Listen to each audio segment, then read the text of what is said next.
castles, exploding cannons and smiling sea lions. Join us for video 2 in Denmark as we visit the mighty Kronborg Gatekeeper Castle and we find Hendrik Schurmann, an inspiring photographer. We have the launch of Book 5, a poem of impressions of our travels in Denmark, and perhaps a spot of introspection.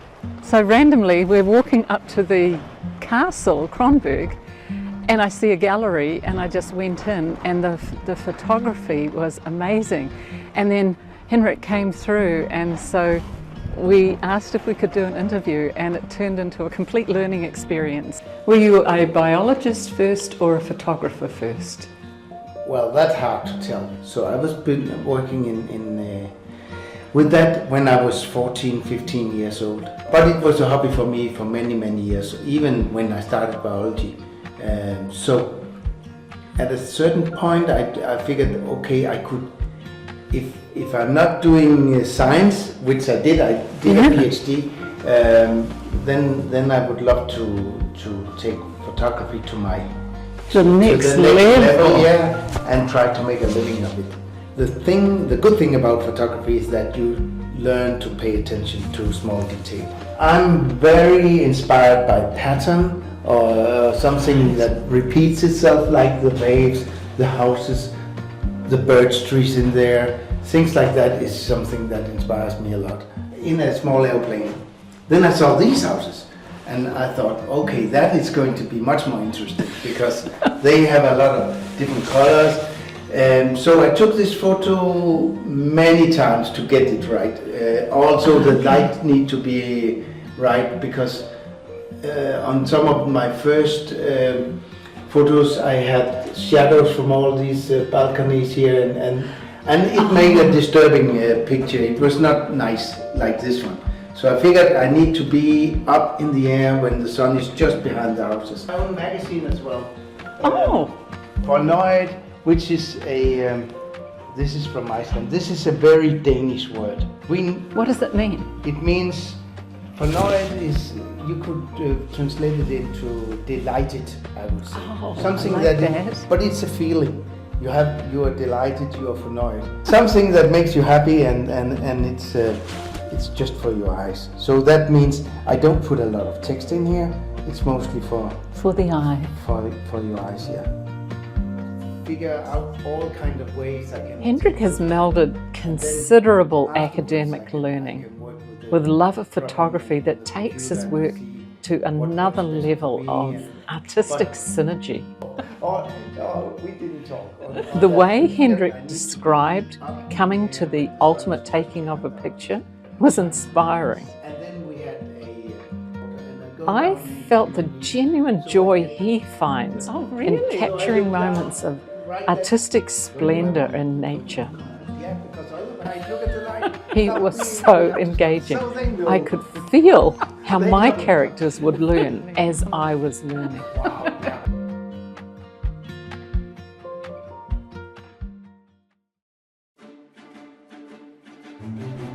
This is Kronborg Castle at Elsinore at the top of Zealand in Denmark. And this apparently is the inspiration for Shakespeare's Hamlet. And so I'm really keen to go in and find out what the inspiration was. The castle sits as a sentinel at the head of the Øresund Channel. Kronborg Castle was built to protect Denmark from Nordic invaders. Construction began in 1574 by King Frederick II.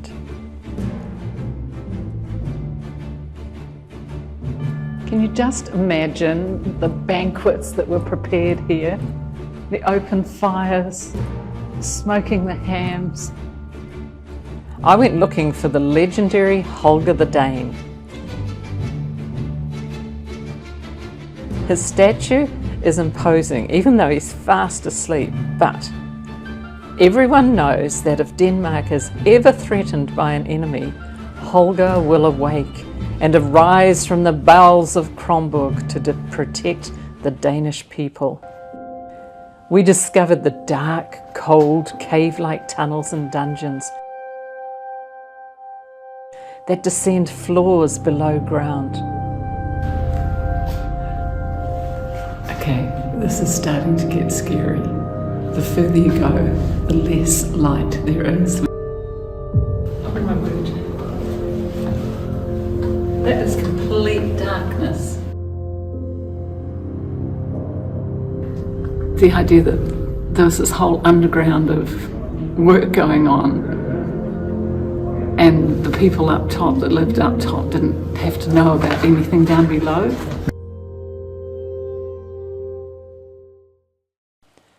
I was in awe of the tapestry and painting-lined corridors of the upper palace.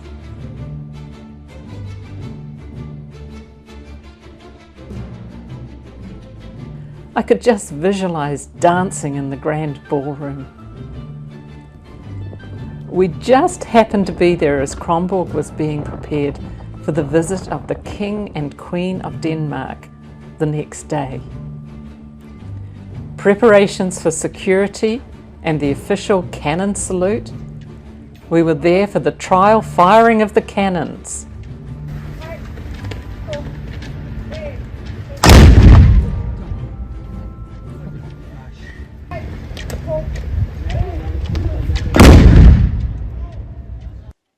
A poem for me is like encapsulating experiences and all the feelings and emotions that go with them. My poem on Denmark. A peninsula and a myriad of islands, each one a jewel in the Danish royal crown, where kings and queens of one line of descent have ruled since Gorm of old took the throne. A country of finely crafted buildings where intricate brickwork is the national norm, where hamlets are havens through the ages, and bells peal from the church in every town.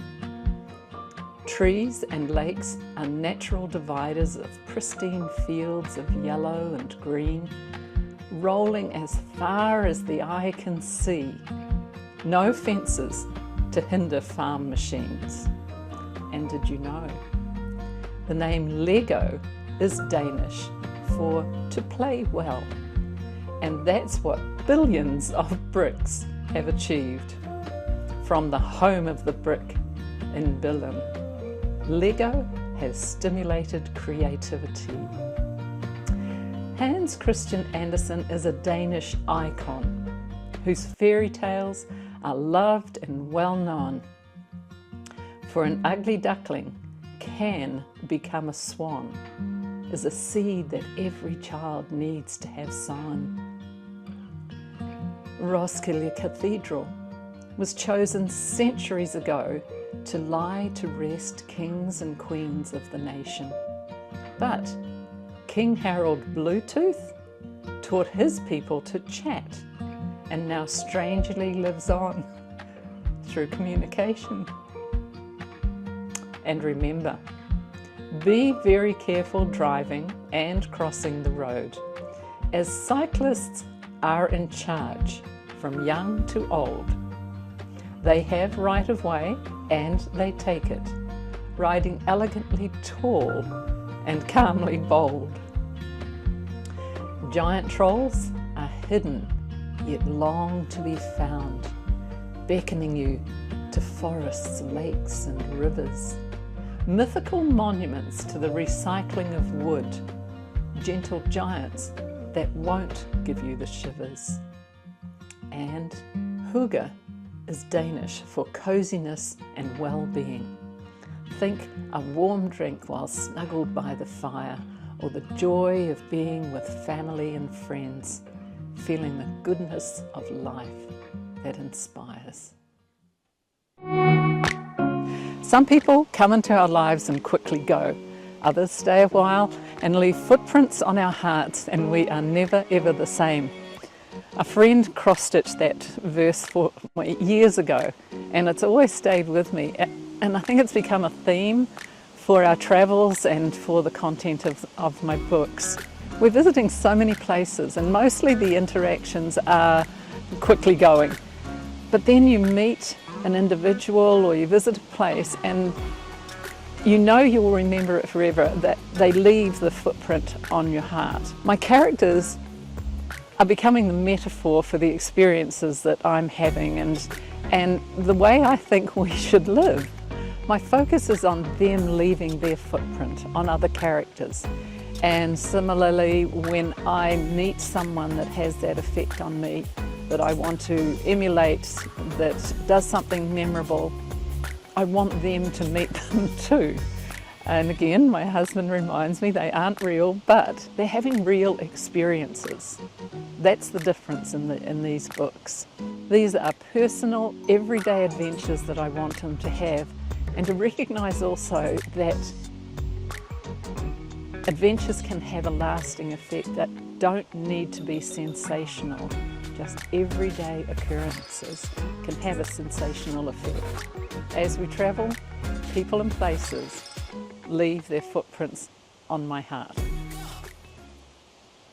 Book 5, Denmark, is ready to launch. So by way of introduction, trolls are mythical creatures, aren't they?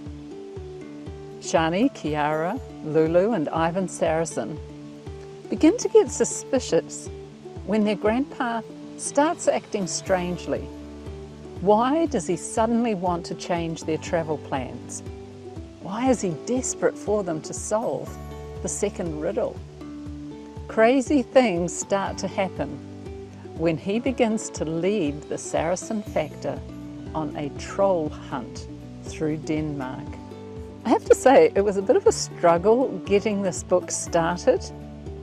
I had researched certain ideas for a long time, but as we started to have adventures on a daily basis, I couldn't see how I could meld all the ideas into a flowing story. I didn't want it to become a travel log, but how to choose which amazing experiences for the characters to have. All I can say is, thank goodness for trolls.